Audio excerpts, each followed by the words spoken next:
Bonjour, ça fait très longtemps qu'on ne s'était pas vu sur Free Your Mind et justement nous sommes dans une période où j'avais vraiment envie de parler avec vous de liberté parce que c'est vraiment le sujet de cette chaîne, la liberté. Mais par quoi passe cette liberté? Et bien justement, la liberté passe par la liberté de l'esprit. Et comment on peut avoir un esprit libre? C'est en choisissant ses pensées. Et c'est vrai que nous sommes dans une période un peu spéciale. Nous sommes le 20 septembre 2020. Ah oui, j'avais pas remarqué. Et donc post-confinement, masque obligatoire la plupart du temps dans les lieux clos et en extérieur en France et dans beaucoup d'autres pays. Le réveil de beaucoup de personnes, aussi des dissensions entre les gens, est-ce qu'il faut pas, est-ce que ça protège, est-ce que ça ne protège pas, etc. Alors pour ceux qui veulent quelques informations, moi j'ai un blog qui s'appelle nadejcompère.com et j'ai posté depuis le confinement très régulièrement des informations, surtout de médecins, de vrais médecins qui ont participé donc dans les hôpitaux et dans leurs cabinets et qui ont pu soigner des personnes et qui savent comment on utilise des masques. Il y a aussi des infirmières en hôpital et des infirmières aussi en laboratoire. Donc c'est pour ça que moi je me suis forgé une conviction, non seulement de par mon intuition, mais aussi de ce que j'ai pu entendre. Parce que de toute façon, vous avez peut-être vu aussi ma vidéo sur le riz, les effets des mots sur le riz. Donc en fait ce sont les effets des mots sur notre corps, parce que le riz c'est juste un exemple. Et je crois fermement que notre corps est fait pour se maintenir en bonne santé. J'ai pu le constater moi-même à plusieurs reprises parce que j'étais malade depuis, comme j'ai 54 ans maintenant, bien sonné. Donc j'ai eu des rhumes, j'ai eu des maux de tête, j'ai eu voilà, un tas de choses. Et chaque fois, des maux de dos. Ça, j'ai mis une vidéo assez complète sur ce que je faisais sur ma chaîne Réussir en beauté. Et donc voilà, chaque fois que j'ai eu des problèmes de santé, dont ma paralysie faciale l'année dernière, chaque fois je me suis dit oups, qu'est-ce qui ne va pas chez moi? Et je me suis jamais dit quel est le microbe, quel est le virus et quelle est la personne qui est responsable de ça. Et vraiment j'aimerais tellement, c'est mon rêve, que les gens commencent à comprendre que ce n'est pas un virus, c'est pas un microbe. C'est vraiment ridicule de penser que c'est un virus ou un microbe qui nous rend malade. C'est vraiment, comme disent tous les bons médecins d'ailleurs, le terrain qui fait la maladie. Parce que si ce n'était pas le terrain, si c'était que le microbe et le virus, ben de façon très logique, tout le monde serait mort en fait. Et tout le monde sait que dans toutes les épidémies, il y a toujours des personnes qui s'en sortent. Et la seule raison, c'est qu'ils sont différents de ceux qui sont morts. Ils n'ont pas les mêmes forces, ils n'ont pas la même force en eux, ils n'ont pas les mêmes défenses immunitaires. Donc c'est vraiment là qu'il faut aller chercher la solution à tout ça. Et comment on trouve la solution? En fait, j'ai déjà étudié tellement de fois le problème dans tous les sens, c'est que ça vient de l'esprit. L'esprit, il y a même un moine qui s'était guéri d'une gangrène en faisant de la méditation, etc.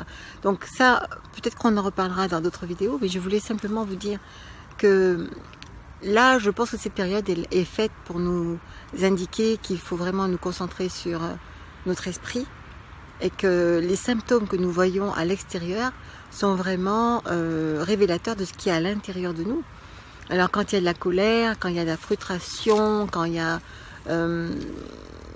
peut-être de la jalousie, de la cupidité, enfin toutes ces choses qu'on peut voir à l'extérieur par un tas de signes, comme voilà, donc tout ce qu'on nous montre à la télévision, dans les médias, etc.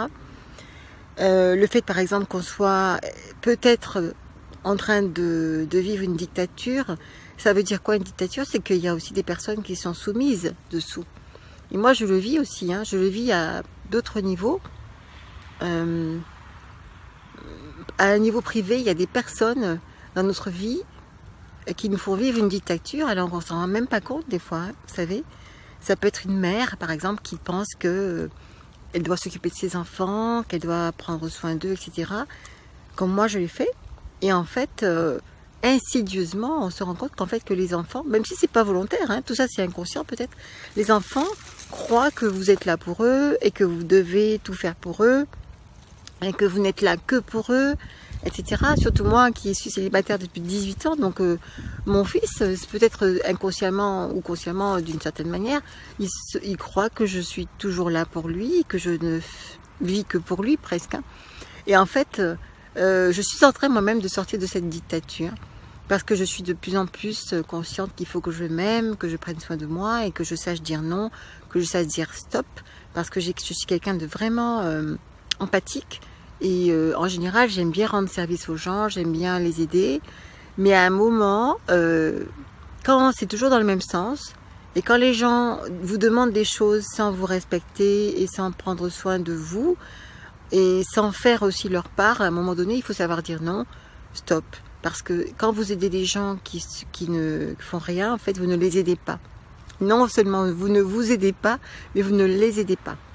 Donc c'était voilà, c'était un peu des réflexions que je voulais faire ce soir sur cette période et sur le fait qu'on doit prendre notre pouvoir personnel justement et de regarder autour de nous dans toutes les directions, que ce soit au niveau privé, professionnel, avec les amis, avec les conjoints, avec les enfants, dans quelle mesure on se laisse faire, dans quelle mesure on accepte des choses qui seront finalement inacceptables, dans quelle mesure on ne fait pas notre travail de séparer ce qui doit l'être et ce qui doit être fait et ce qui ne doit pas être fait, et dans quelle mesure on ne laisse pas les gens aussi faire leur propre chemin dans leur vie.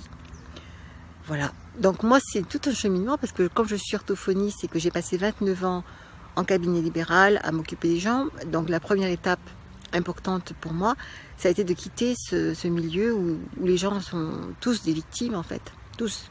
Peut-être 99,9% ils se sentaient des victimes, et quand on leur apporte des solutions, qu'on leur demande d'être responsables, ben, la plupart du temps ben non, parce qu'ils ont une étiquette de dyslexique ou de dysorthographique sur le front, et en général ils n'aiment pas forcément qu'on leur dise mais prends tes responsabilités, tu as un cerveau, tu as une compétence à acquérir et fais-le, voilà, point.